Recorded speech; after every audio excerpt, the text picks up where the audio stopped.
17 minutes to 5, good afternoon. Cancer Research UK is throwing its weight behind our region with an unprecedented £173 million investment that will bring world-class discovery science to our parts of the world. It'll go to the Biomedical Research Campus, centred around Addenbrooke's Hospital in Cambridge, and it's the biggest investment the charity has ever made outside London.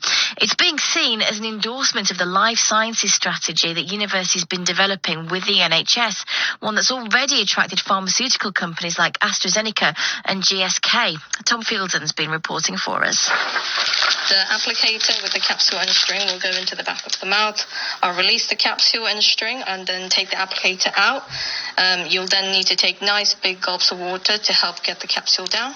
Okay. I'm at the NIJR's clinical research facility at Cambridge's Addenbrooke's Hospital, where, in what feels like a nod to the best practice of the 17th century, I'm about to perform an experiment on myself.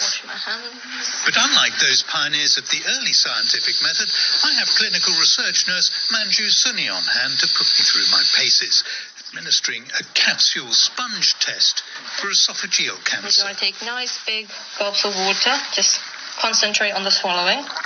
Does it feel like there's anything stuck No, it just anywhere? feels a bit strange having a piece of string in the back of my throat.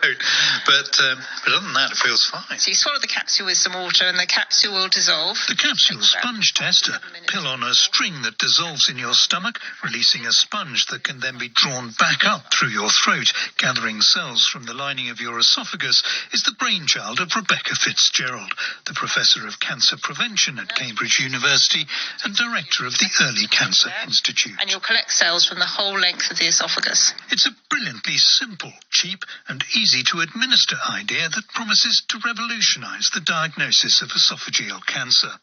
But it also encapsulates a profound shift in the focus of cancer treatment away from the later, more intractable stages of the disease and towards the earliest indicators that a problem may be beginning to develop.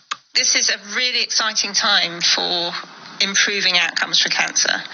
It's true for most cancers that they take a long time to develop. And usually, by the time we know it, the situation is going to be just harder to solve. So if you can wind that back, we can be more proactive, tests are simpler, the treatment is going to be simpler, and the outcomes are better. So I am excited we're on the cusp of a new chapter for cancer.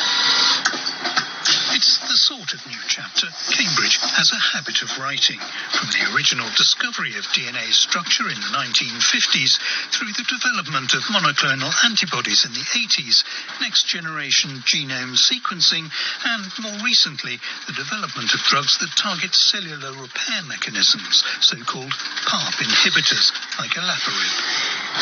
Cancer cells live life fast and loose and basically disregard certain pathways that are not actually essential, that maybe allow them to proliferate and get more mutations. Professor Sir Steve Jackson, whose great insight was to realise that cancer's buccaneering, shortcut-taking success was also its Achilles heel. But as a consequence, most cancers, in fact, have vulnerabilities. They've become addicted to living in this type of way, and they've thrown away some of the safeguards that normal cells will have.